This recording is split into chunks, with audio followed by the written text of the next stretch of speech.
Hello, and welcome to the Winner Winner podcast by Welcome, where we speak to the Democratic Party candidates who prove they can win the middle, beat Republicans on Trump turf, and recalibrate the party to where the median voter is. Here at Welcome, we work to strengthen a centrist faction that wins and governs responsibly. We support centrist Democrats running in Trump districts through Welcome PAC. Today, I'm super excited to be in conversation with Jamie Ager, who's running for Congress in North Carolina's 11th Congressional District in Western North Carolina. Jamie's a fourth-generation farmer from this area and a business owner running Hickory Nut Gap Farm, a sustainable meat company that today employs 25 employees and works with dozens of farmers across the region. North Carolina 11 has a PVI of R+5, and Trump won the district in 2024 by 9.5. The district was recently added to the DCCC's District and Playlist, a possible precursor to Red to Blue. Jamie is part of our awesome Win the Middle slate of candidates, and we're super excited to have him today. So, Jamie, welcome to the Winner Winner pod, and so nice to chat with you today. Thanks for having me, Lauren. I'm looking forward to it. So, Jamie, tell me about your background and what did your life look like before you decided to run for federal office? Yeah. So I'm from here. I'm fourth generation right here in Fairview, North Carolina, which is in Western North Carolina. And, this has been my home for many years. My kids are fifth generation here at Hickory Nut Gap. And I guess my life before this, for the past 25 years, my wife and I came back to the family farm here with kind of big ideals around building a business that we could, first of all, just sustain our own selves, right? Running a farm. And so we started selling local beef, local pork, pasture-raised meats, regenerative agriculture-focused products. We were really lucky in a lot of ways because I always joke we were young and idealistic about coming back to the family farm and making it work. And then we were just super lucky because we were just so close to a city like Asheville, and Asheville was full of chefs and creative people trying to do buy local products, and so it was just a good timing for all that. And then realize pretty quickly once you're in the food business and agriculture is different, right? Agriculture and food is different, and so we had to sort of build out a bunch of farming partnerships as well to build a supply chain of pasture raised meats. And so that's basically what I've been doing for the past 25 years is really building that out. And our mission at Hickory Nut Gap is to build communities through agriculture. And what we mean by that is that so often in capitalism, people win by externalizing costs onto the land, poor treatment of their employees, all these ideas. And so I was always really inspired by the ideas around stakeholder capitalism or conscious capitalism. There's a lot of different words for it. We call it building communities through agriculture.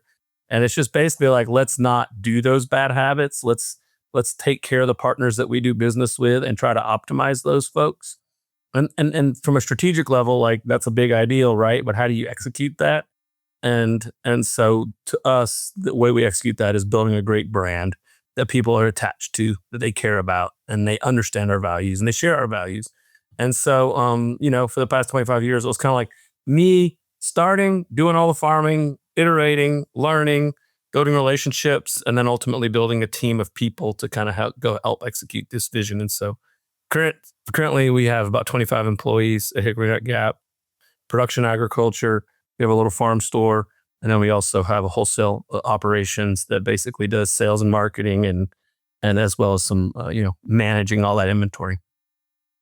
Love it. Love it. No, I love that. I appreciate also the note about conscious capitalism, right? Because there's a lot of people who are so wary of capitalism because, it seems to be basically 100% crony capitalism where people are just looking out for their people and people feel like they can't break into an ability to gain wealth and build wealth for their families. So there can be capitalism that works for a lot of people. So I feel like you guys really, thread that needle pretty well. Totally. I mean, I think that, capitalism generally gets human nature pretty well. We just have to make sure that we lean into our deals and make it better. And to me, that's consistent with this idea of politics too, right? Like leadership matters and we have to keep pushing the envelope on making these systems work for everybody. And to me, that's the good work of being a human in the modern day. And so whether that's in business, whether that's in politics, whatever, to me, having values, listening to the values and trying to execute those values is the why behind what we do every day. Yeah. Yeah. Which makes me think about, like you said, the reasons why you're running for office, right? You want to be able to bring solutions and build community. And even your website is really fun. It has like, I can't remember exactly what it says, but I was looking at it last night. And I feel like the way that you phrase it is so unique. It says, I'll bring honesty, curiosity, and community to Congress. Like, first of all, kudos to you. Because like, I don't think that's probably ever been written on a Democratic Party leader's, website of like curiosity, right? Like I feel like Democrats are known for their science and their logic, and I feel like you have an aspiration to kind of restore that curiosity and that non-traditionalism so that people feel like they're seen and their curiosity is valued. Yeah, that's nice to hear. Thank you. My wife is, when I was trying to decide whether or not to run for this seat, she's like, "You're just too curious not to try to learn, to get in there and see what that's like." And I think what goes along side by side with curiosity is kind of humility, in that we don't have all the answers, Yeah, totally. and especially in this modern day when everything's so dynamic and we're facing such big issues as a country. And to me, being sort of transparent that nobody has all the answers, and good ideas come from a lot of different places. And so learning about those good ideas, casting a vision about what does winning look like as a society. We want to have people be able to feel like they can get ahead economically. We want to have people's basic needs met. We want to have a country that believes, that common people have a voice. These are all such noble sort of ideals of our traditions. But then to get there takes both a vision and execution. And I think this is part of the journey for me. It's just like, okay, and I think sort of having that curious stance goes on also with being open minded, and so all these things stack up to like a willingness to listen, a willingness to learn, and a willingness to have hard conversations, because that's how we're gonna make the world a better place. Yeah. What do you think are some of the hardest conversations you had with people in your district thus far about running for Congress and why you're running and what solutions you can bring? I think mostly it's a lot of emotional work, especially after Hurricane Helene, and people got so hammered, on a infrastructure level, right? Like houses get washed away and all that stuff, which is so hard to hear, and neighbors getting killed and washed away. And so those are probably the hardest, not in that they're like awkward or like uncomfortable conversations, but in that Yeah. they're just sad. Like it's emotional work, right? To kind of process all that happened around here. So to Yeah. me, those are probably some of the hardest ones. And then to me, what I'm explaining here around how to fix we live in America. I'm a patriot. I care about our country. Like we should be able to solve big, hard problems. And to think we can't is demoralizing. But at the same time, I talk to enough people sort of in the political world now that are a little bit cynical about that process and that ability to change it. And so I laugh because I'm like, hey, how hard this actually is. I'm just this starry-eyed idealist trying to help. But at the same time, like the only way to make change is to be idealistic that you can, right? To believe you can't is giving up. And so to me, we have to figure it out. We got to sort this out and work together and do all these things. And so I'm always going to be lean into the idealism of it. And so I feel like cynicism is such an easy trap, and I just don't ever want to fall into that trap of losing that hope that we can actually create a better system for the future for folks. And so I think it's more like losing. Yeah, the cynical conversations are probably the hardest ones, and also sort of hearing stories about people losing their health care, Yeah. or not being able to afford these premiums that just went up so substantially is sad.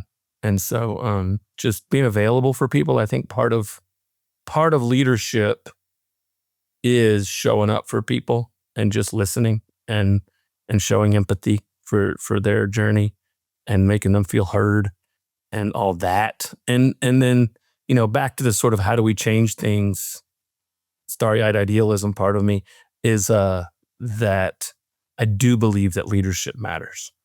And so the onus is on leaders to help affect change.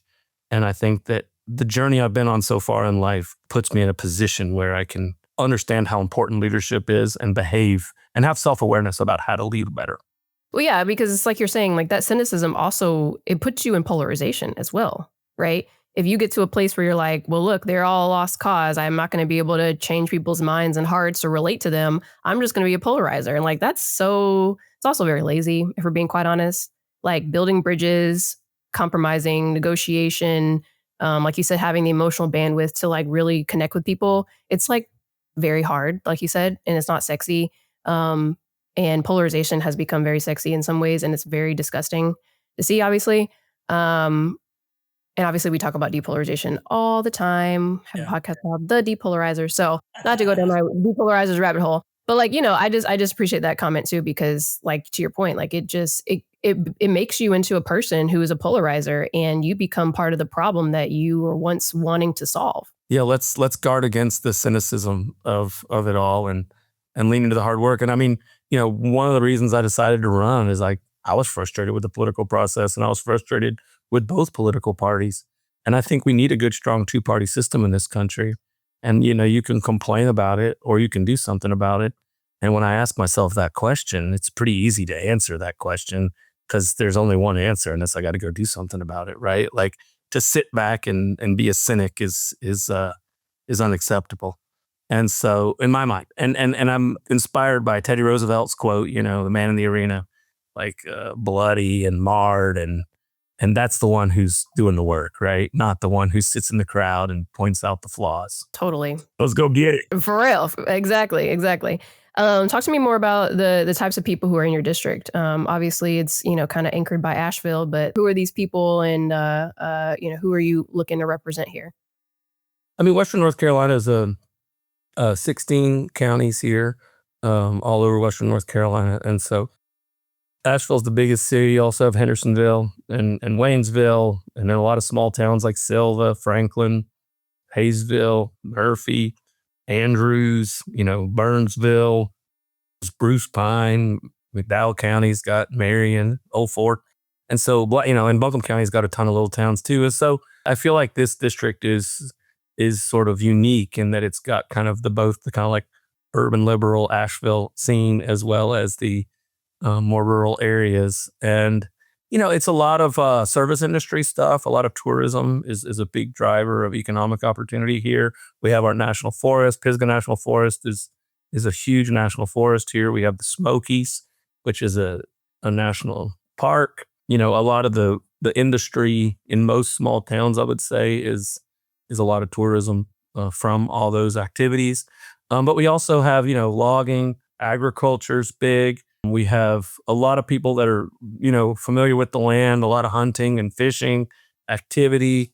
And so these are all things that I've been doing my whole life and have been familiar with all my life. And, I feel like if there's one thing that's true about Western North Carolinians is we don't like to be told what to do by other people much. We're a pretty independent outfit. And so really, as I look at this district and the role of a representative, that word representative matters, and seeing the role of a representative less in the context of sort of national political bullcrap and more in the context of what's good for Western North Carolina and how do we pass legislation that's good for our region. And I don't care which political party you come from. I don't have that sort of ideological bent towards the legislation. It's more like, what do we need here in this area? And recovering from Helene is obviously a nonpartisan issue that absolutely needs to be done. And so to me, that's a really good opportunity to look at that.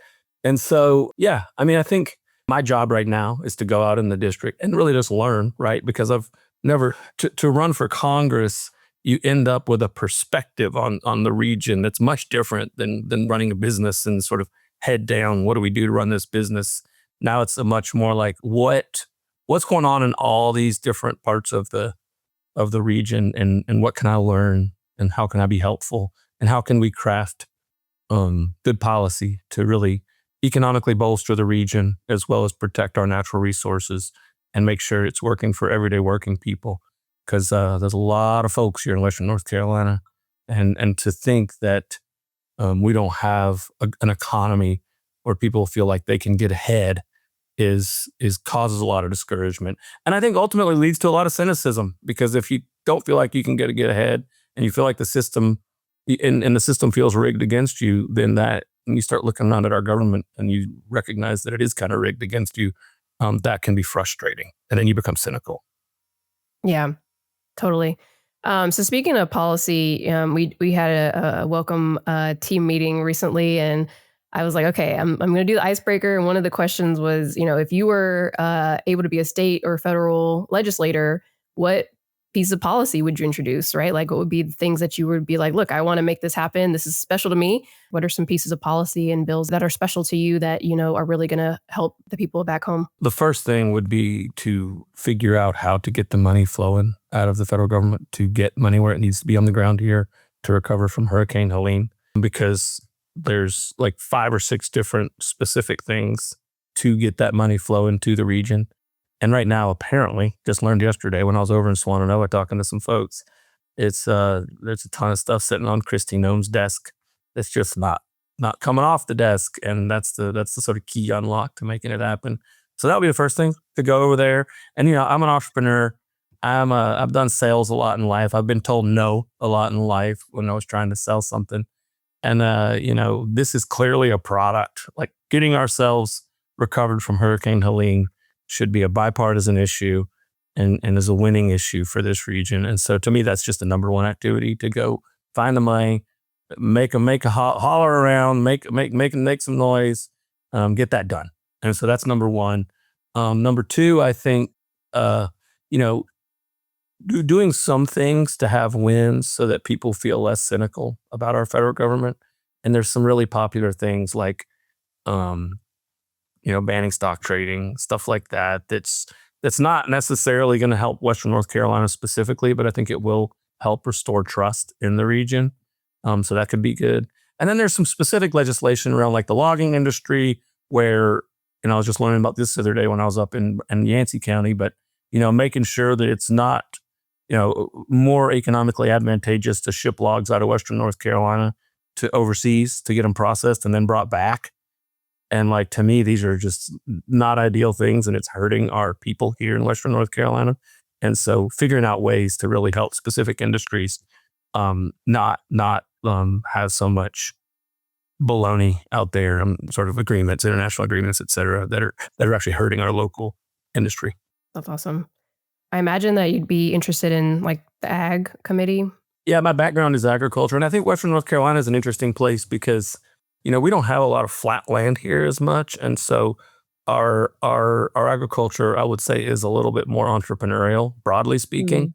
Like, we have some apples, we have a pretty big apple industry over in Henderson County, and other fruits and vegetables as well. A lot of cattle, more commodity type stuff that's less insured by crop insurance programs, et cetera. And so to me, and focusing our sort of the future of farming is historically the only motivation for all policy was just to create cheap food policy for our country. And so, you end up with farming systems that just target that bullseye exclusively. And then the dynamic, and this is something that I would love to tackle too, is, as a farm kid, I would see the ideals of good environmental policy that are sort of regulatory based, right? And my grandfather was in the U.S. Congress, and so he was actually literally voting for these regulations. But then I remember as a child getting ready to spray some apples with him, and we were dumping some kind of chemicals into the sprayer, and I don't think we were doing it quite right according to the law. And he was just like, "That's a dumb law. Ignore that." And I was like, "Oh gosh, this is funny." And my mom's the same way, right? Like, these are I think we need to be. I think everybody can relate to the reality that the regulatory environment can sometimes be idealistic and heavy-handed, and then when it gets on the ground, it feels foolish.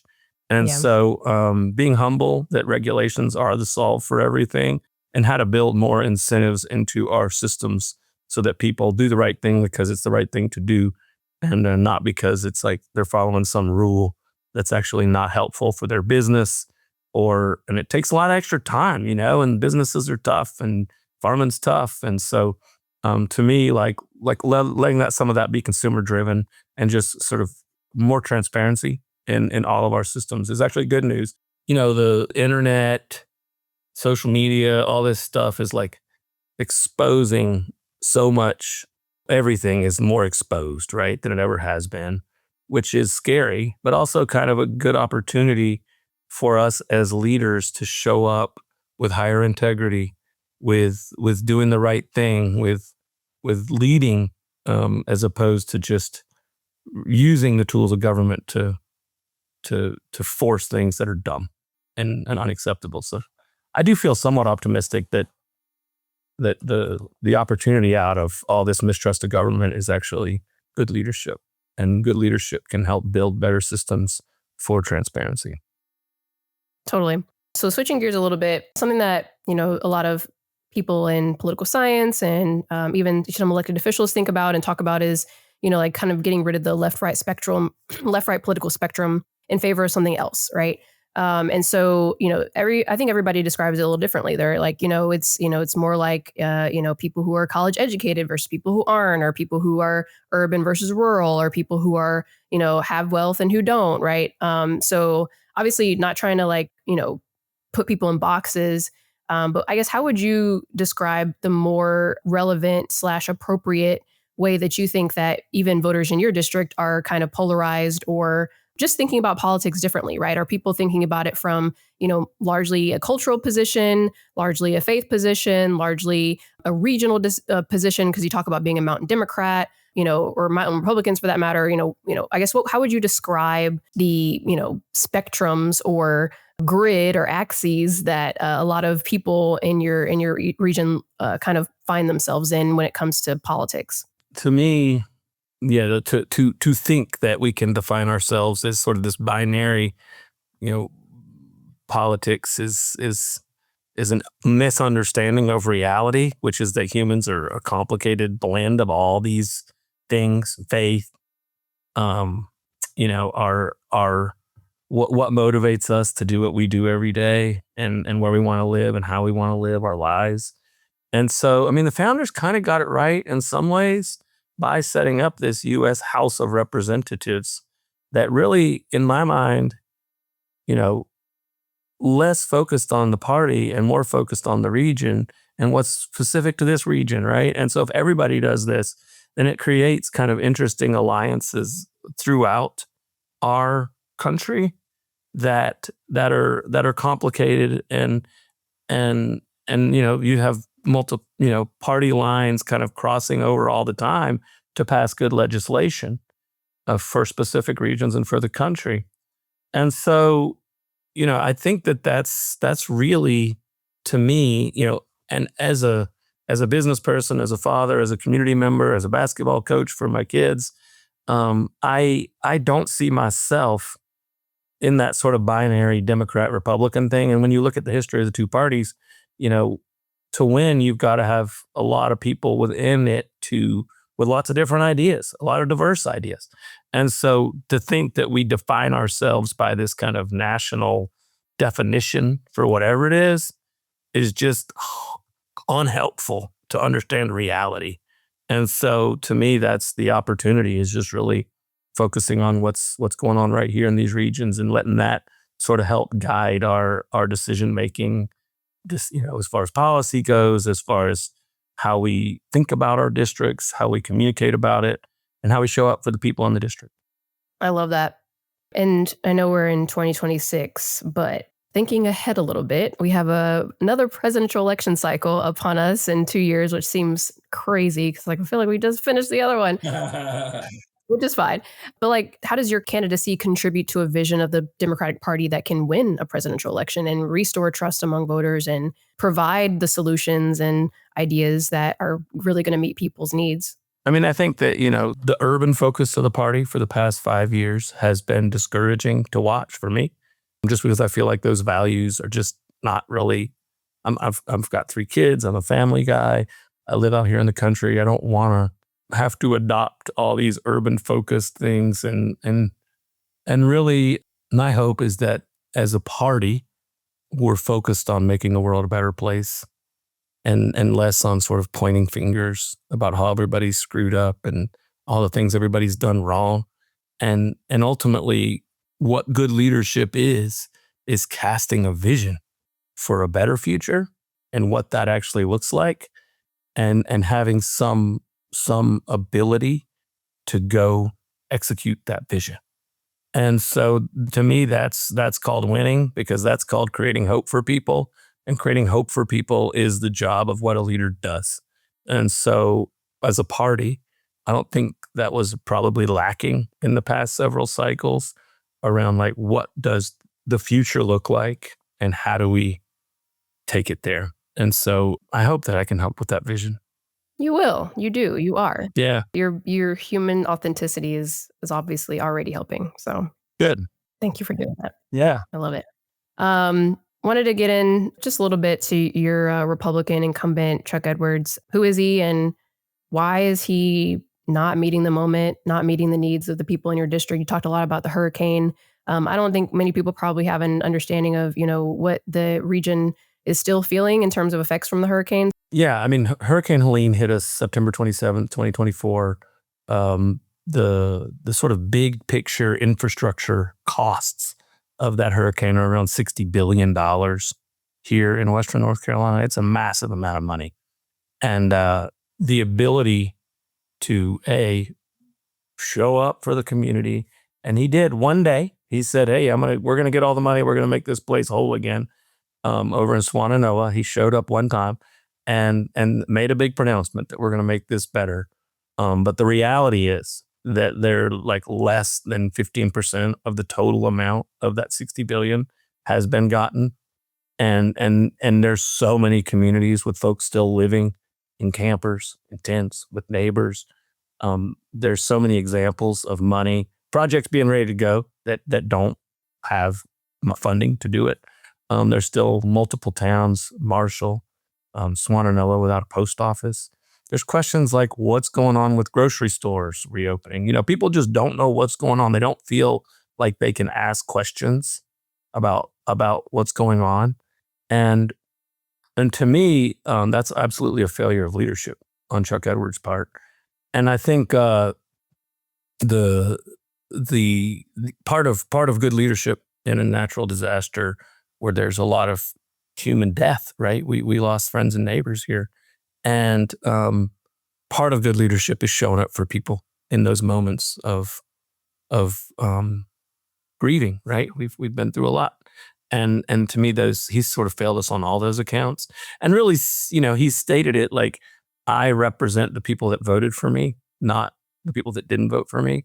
And so just being a sort of petulant leader in that you're sort of only picking the people that voted for you and sort of seeing your role as helping those folks and not the entire region. And so to me, that's just bad leadership. And we can do better. And so in my mind, he has just followed the sort of taken the really easy road on the national level and really sort of locked himself into a very partisan policy as well as partisan communication around how to make things better. And so to me, not showing up economically for people is obviously not cool, but also the other stuff just feels like we can do better from a leadership standpoint. And so I really look forward to helping with that. I love that. I had a question. I was like, I don't know if I should ask him this because I feel like he's like, why are you asking me about this? But I'm just curious. Yeah. Obviously, Trump is president, and a lot of Republicans are fans of his. But like, who's the other person that the Republicans in your area are really jazzed about? Are they jazzed about JD Vance? Are they jazzed about somebody else who could be the Republican nominee in 2028? Or who's their other person? Nikki Haley, even.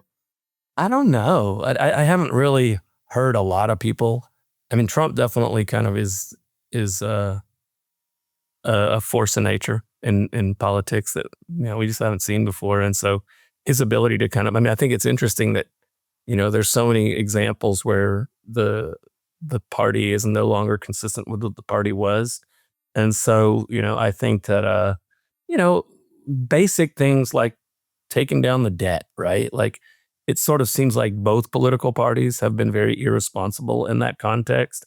Both political parties have failed to solve immigration, and so to me, that's what I hear about, even from both people on both political sides. Is like people are sick and tired of the partisanship.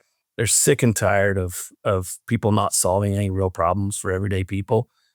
As we move forward with better politics, we have to find ways to work together, and that's really what I hear from people. Is like, man, I'm not locked into either side of that thing. I just want to see us do hard things as a country, and so that's really what I hear. Yeah, yeah. But speaking of Trump, obviously he won't be on your ballot in November. But who's the Trump Ager voter? Who are the folks who voted for Trump and are also planning to support you this cycle? I know a lot of people in the business community all over Western North Carolina. We built a good business that's respected in the community, and so and I know the sort of vocabulary of business and the challenges of business, like the entrepreneurial journey, right? Staying up late, having to make hard decisions that affect employees, or how to go make a sale that to make sure this whole thing works, and that entrepreneurial journey is real and beautiful. Like this is innovation at its core and what makes capitalism beautiful. And so I respect that journey so much. And so the business community is a community that I feel very friendly towards. And I know we're going to wrap up here soon, so bear with me. But you mentioned fiscal responsibility, and you're a blue dog, and that's like one of the big blue dog tenets is fiscal responsibility. So maybe talk to me a little bit more about why you're a blue dog, and what that fiscal responsibility message is going to mean to voters in your district as well. Yeah, in the modern day sort of iteration of the Blue Dogs, with Marie Glusenkamp Perez's leadership and Jared Golden and all those folks, to me, really sort of focus on rural America and focus on place over politics, right? Like this idea of making sure that we prioritize our region, but also our country, in that we, both parties, sort of so much activity in the political world has been expedited by political how to win and just making sure you pass legislation that's easy for people. And the reality is that we as a country have to take some hard medicine to get ourselves strong again. And so the fact that we've let our national debt go so big so long is a symptom of a larger problem of us not being able to face our own issues and our own problems well, and the lack of leadership in the country. And so and I think it goes right side by side with people feeling cynical about the government, right? Like nobody can get this under order. Nobody can fix immigration. Nobody can get the Epstein files released. All the baloney up there is it's reasonable to be cynical. And so but I can't be cynical because that won't work. I know that's not the solution. And so I just want to be somebody that leans in, familiar with the cynicism, but not willing to accept it as the only path. Yeah, I don't know if you can see my place over politics sign behind me. I see it. I like it. Big Yeah. fan of that. Big fan of that. Jamie, really, really enjoyed our conversation today. Hope you did as well. And again, thank you so much for just being your authentic self and the leadership that you bring to the party and to Perfectly Congress. We're really excited to have you as part of our Win the Middle slate for 2026 cycle. So guys, please send Jamie some dollars and support him and just continue to love on him because he's definitely worthy of it. So thank you, Jamie. Thank you, Lauren. I really appreciate the time. Absolutely.